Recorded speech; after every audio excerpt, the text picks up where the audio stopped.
The purpose of this podcast is simple. We want you to get to know your doctor before meeting them in person, because you're making a life-changing decision and time is scarce. The more you can learn about who your doctor is before you meet them, the better that first meeting will be. There's no substitute for an in-person appointment, but we hope this comes close. I'm your host, Eva Shea, and you're listening to Meet the Doctor. Welcome back to Meet the Doctor. I'm so excited about my guest today. Her name is Rose Huber. She's a clinical psychologist in Miami, Florida, and her counterpart in the practice she works in was on the podcast a few months ago, Dr. Keshavarzi. And so we learned about her from him and thought that we needed to hear her story too. So thank you for joining me today. Thank you so much for having me. I appreciate that. Okay, so in the context of your work with Dr. Keshavarzi, who's a bariatric surgeon, how are you helping patients there? Let's kind of start there. Yeah, no problem. So I work with Dr. Keshavarzi and his patients, and I do all of the pre-surgical clearances for him. So anybody who's going to do any kind of bariatric procedure, they speak to me. We go over any mental health issues. I set them up for kind of some information, getting them prepared kind of from a mental aspect, because that is very important to this process for the long-term success. So we just make sure that there are no major mental health issues and then just kind of prepare them for the process and also set them up with getting to know me and, any future kind of contact that they need in order to, again, maintain some success with their procedure. I don't know that we hear often that there's a psychologist or someone there to help with the mental aspect of bariatric surgery. Is that unusual for your practice? Are you guys special in that way? I think that's what sets us apart is that we want to approach the whole process. So not just the physical process, because weight loss is, and health is, a lot of it is mental and trying to change behaviors, relationship with food. So for a long-term success, I think you really need to address that. And it definitely sets us apart from others because what we see in a lot of other practices is just they do a procedure or they just do medication and then they send you on your way. We really want our patients to be successful. So we really try to set them up for success in that way. What kinds of struggles, aside from weight, are the patients that you see having? Well, everyday kinds of life stressors. We see a lot of people kind of going through relationship issues, divorce, family kinds of things going on, anxiety, depression. So there are a lot of different things that are involved with kind of your everyday life or people's mental health that we have seen through this process. So Are these, a lot of times, these stressors or these life situations the reason why somebody is overweight and needs to have surgery in the first place? Those don't go away just because you have surgery, right? Oh, absolutely. And I tell people that all the time. Like, you will have stressors, like, it's life, things will happen. And so, what we're trying to do is figure out kind of where you are right now, how to help you currently. But in the future, when things happen, you don't go back to, let's say, poor coping mechanisms. And a lot of people have used food as a coping mechanism to deal with stress. I hear that time and time again is I'm an emotional eater or I get stressed. And not just stress, but you could be excited or a celebration or something really good happening. And then someone will find themselves in front of the refrigerator and wondering, why am I here? But just that excitement or that change in emotions can lead people to overeating or grazing or eating poorly. I think, why am I here? The answer is usually because I'm always here. So what do we do instead? That's the bigger question is. Yeah, exactly. So I work on, trying to figure out what have people used for their coping mechanisms besides food. When do they find pleasure in other things? We develop coping strategies so that they don't use the food anymore, or at least they try first to use some other coping skills and see if that helps to derail that path in the brain. So some things that people have come up with, like, I love bubble baths. I like talking to this friend because they're really supportive. I like going outside for some fresh air, journaling, meditation. There are so many different things out there, but we like to figure out what specifically for that person has worked in the past and or could potentially work that fits within their lifestyle and their personality. So, a lot of times I would expect that you are replacing a behavior and trying not to replace it with another addictive behavior. For instance, I used to hear all the time, I quit smoking and now I eat ice cream instead, which that backfires too in a different way. Ice cream Yes. probably won't kill you as fast as cigarettes. Right. But it's still a negative coping mechanism, right? Yeah. Do you find that people give you a lot of pushback on what the replacement is? Like all of your suggestions sound incredibly boring to me, Dr. Huber. Writing in my journal is not going to scratch the itch that I have. Yeah, I mean, sometimes I get some pushback and sometimes then I say, okay, well then let's figure out something else because we can't keep using food as the coping mechanism. And yeah, you're right, you can substitute with another negative coping mechanism. So I do mention that we have to be cautious going into the procedure that we don't do that. Some examples would be like drinking or shopping to excess or even sex. There could be other things that could be potentially problematic if they replace it in that way. Why do we like the things that are bad for us so much more than the things that are good for us? There's excitement in it. It's easy, it's fun, it releases endorphins.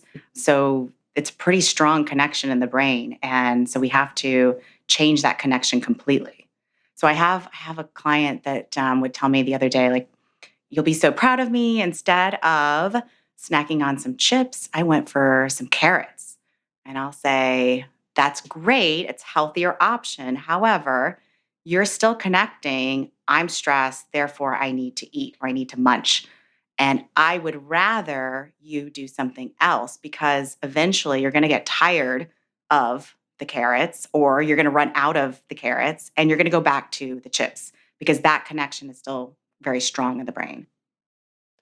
For many people, millions, I would say many millions of people, this is overwhelming, extremely overwhelming. And so we can't talk about bariatric surgery without talking about GLP-1 medications. And, where I want to go with this is it really what you're describing here to me is food noise. So I replace the noise of I want cookies with I want carrots. The noise is still the noise.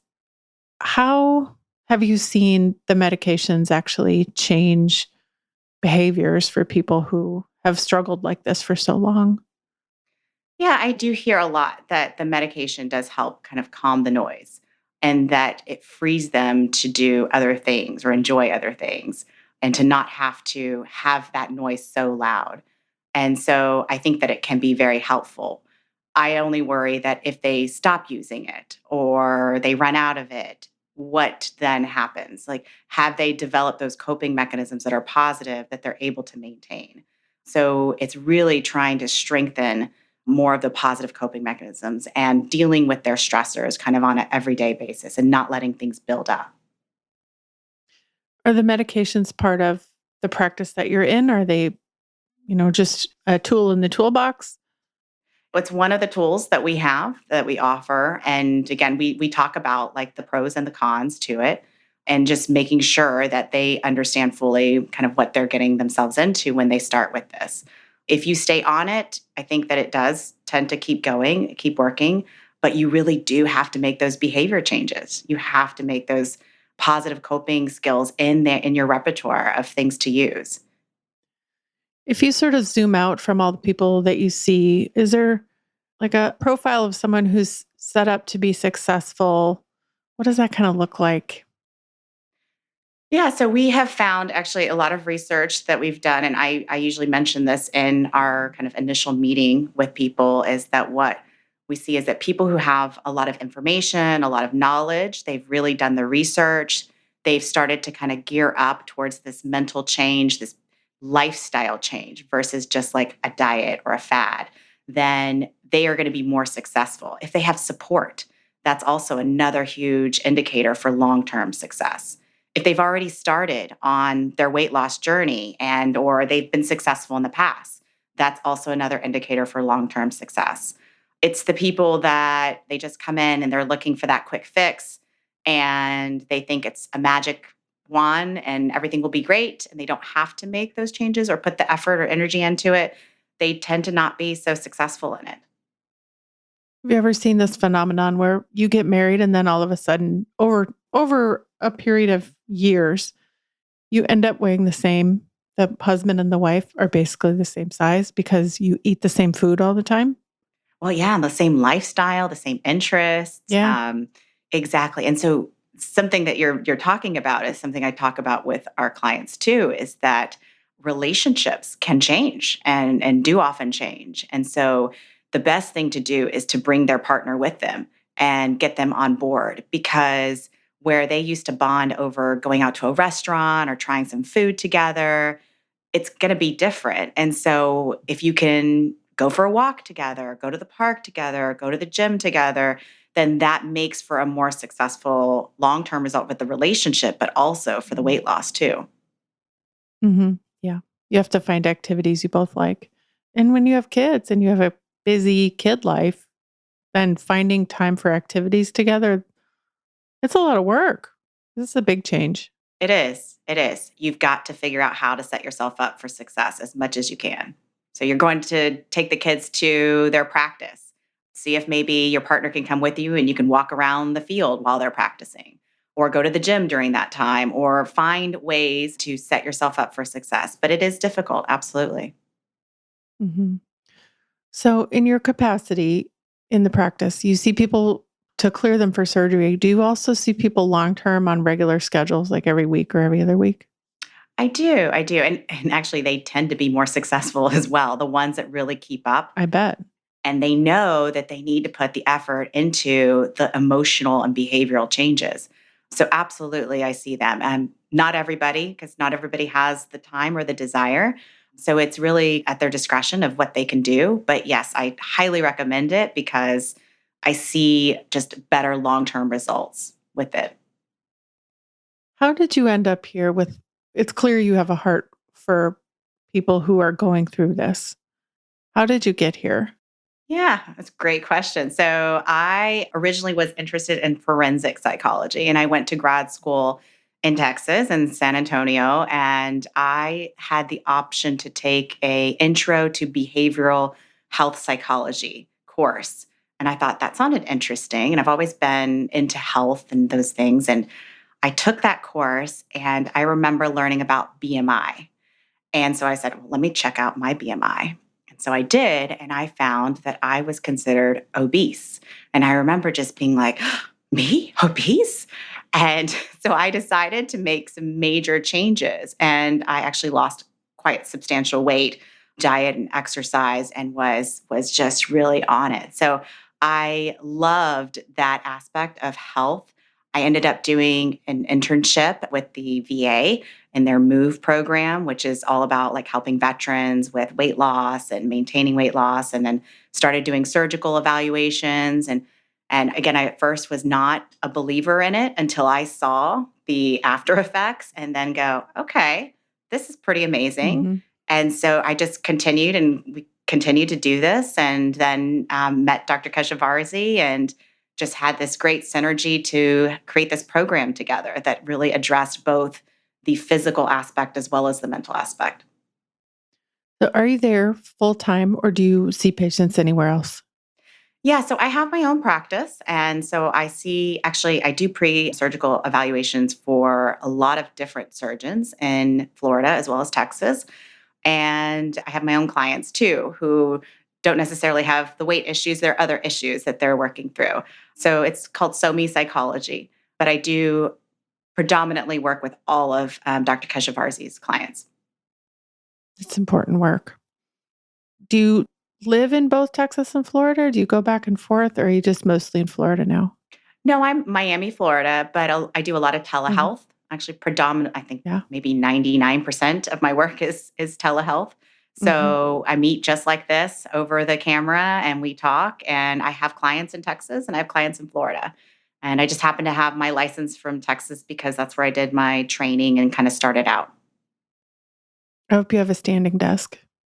I have actually a desk over my treadmill at home. So when I Mhm. do work from home, I do sometimes get A on the treadmill treadmill and desk. do that. Yep, yep. And sometimes when I'm talking to my clients, I'm walking and I try to kind of be as efficient I can in trying to move while also talking to people. I have a story about sort of realizing, like, when you have that moment of reflection and say to yourself, "How did I get here to this place where I need to lose all this weight?" Right? And calculated that I started working from home in 2007, which is when I basically started sitting all day. Mm, And if you gained a pound a month from 2007 to 2024, it adds up. it does. It Hmm. creeps. It could just be a couple extra hundred or a couple extra thousand calories a month, but over time, Yeah. yeah, if you don't go in the other direction, there you are. And especially if you don't see other people every Right. day and you don't have to get dressed in nice clothes every day, all of these little things we're like frogs in pots of water that is boiling. Yes, exactly. So I have a little alarm on my computer that goes off every hour. And all it says is like, it tells me the time. It says it's, 11 o'clock, it's 12 o'clock. That is my mental reminder. Get up, walk around. You need to move. Don't keep sitting. And I tell clients that all the time, like set a timer, 45 minutes, an hour. You shouldn't sit more than that because you need to be moving, even if it's just a little bit of movement. Where do you think that we're headed? Obviously, the last year, I mean, for anyone who's paying attention to the weight loss industry and the overall picture, if you don't know about weight loss medication at this point, you probably don't have a television or a phone. Right. So, can you kind of give us your take on what's happening and where we're headed? I think it's important to talk to your doctor and stay in touch with them and see kind of where we are going with things and what's going on so that you have kind of the best tools. Like we're talking about, that knowledge, that information is key. And so staying on top of that while you're also again working on yourself and your coping mechanisms and your behavior changes and things like that. I think that that's going to be really important, is knowledge and information as well as the continued process. I think what's surprising, it's probably not a secret here that I'm coming from personal experience on some of these questions, that when your primary focus in life isn't, I got to lose weight, it shifts to something else. And figuring out what the something else is kind of a hard thing to do. And having the support of someone like you would be really valuable. And sorting through all these, like, I'm not a different person, but I'm completely, like, the whole context around me is different. Still the same in my head, mostly, I think. I hope. Actually, I'm nicer. I think it's fine. It's finding well, that's good. That's good. It's finding joy and other things, and life and figuring out like what is it that makes you happy and what feels like fun for you and doing more of those. And, like starting somewhere with it and doing more. Going back to a time where you did feel happy and in a good place, and what were you doing at that time? What were other people seeing and noticing about you that made you think that that's a time that you were happy and joyful? And again, just trying to start there. So I think that it's important to reflect and to have somebody to talk to have a sounding board, to kind of think through things differently. Mhm. When somebody comes to see you for the first time, what does that appointment look like? At first, I pretty much try to help them feel at ease. I promise I don't bite. I just talk to me as if I'm just a person that you're talking to. You shouldn't hold things back from me because this should be a place where you can feel really free to just be you. So I have some people who apologize for cursing or for saying Mhm. something that they feel like is inappropriate. And I tell them, no, no, no. This is a place you need to feel like completely yourself. Like, I want you to just let it out because that helps me to help you to really kind of get your inner dialogue. And so it's more about just getting to know them. Tell me a little bit about yourself. Tell me how you got to this place and where we are and the process. And then we go from there. Is there anything you've noticed that most people have in common, in that storytelling about themselves? When it comes to weight issues, Mhm. absolutely. I have an intake that I ask for people's strengths and their weaknesses. because I want to know like what they feel strong about and what they feel like kind of as a weakness. And I started to notice after a while that the weakness was consistently people telling me that they can't say no, that they take on the responsibilities of their entire family, that they can't say no to their boss, to their family, that they just have a hard time saying yes to themselves, but they can't say no. And that was like consistently across all the intakes. Wow. What an interesting discovery. What do you do with it? Well, I talked to them about my hierarchy of where I really feel like taking care of others, you first really need to take care of yourself. So you have to first take care of yourself, then your relationship, then your children. A lot of moms have a hard time with that one. And then their extended family, and then their community at large. Because if they are not in the best place for themselves, then their relationship suffers. If their relationship is not in a good place, then their children around them suffer. And then it just trickles down. So if you take care of yourself, if you really take that time out, you are going to be so much better of a partner, of a mom, of an extended family member, a sister, a brother, a child, of a community, a volunteer maybe is doing something else for others. So you really do have to focus on making sure you take care of yourself first. Mm-hmm. Yeah. And I don't think any of us would want to set our kids up to fail. And so when they're young, especially, showing them is way more important than telling them. And if they grow Absolutely. up seeing you take care of yourself, then they know that that's normal when they get there.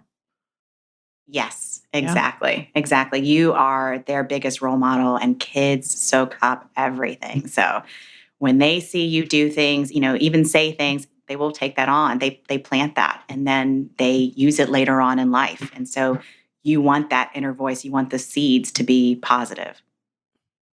Yep. That's very wise. What do you do outside of work? Oh, so I tried to take care of myself as much as I can. And a lot of my time is involved with my practice as well as my husband. And I have a son who is an avid baseball player. And so we do a lot of baseball stuff, Mm-hmm. including throwing the ball and going to the parks and the games and all of those things. So travel, I love traveling, going to Colorado, Texas, California. I ski a little bit and yeah, that's pretty much it. It's been a pleasure getting to know you. I'm sure that I'm going to have you back at some point. I just don't know when or where yet. Please do. But we'd love to hear more from you, especially on such an important topic that we all over here care about this subject very much. So it's nice to hear from an expert. Thank you. Appreciate that. Yeah, I do think that it's really important, especially when it comes to weight, to put the mental health aspect in it. I actually kind of have Mhm. a percentage of it. I feel like 30% is the medical aspect, like either the surgery or the medications. It's 30% of your weight loss journey.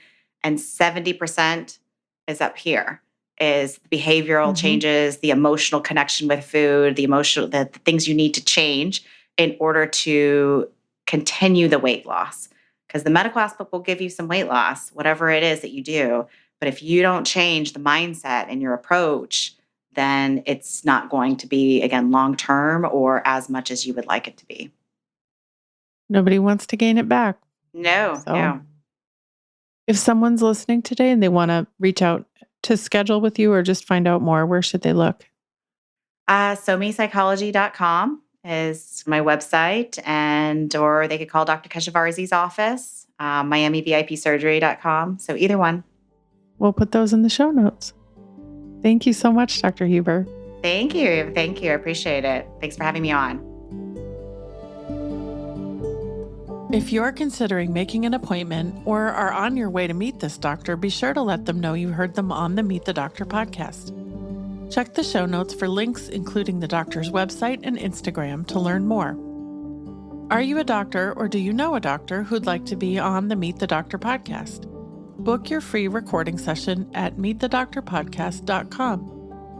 Meet the Doctor is made with love in Austin, Texas, and is a production of The Axis, TheAxis.io.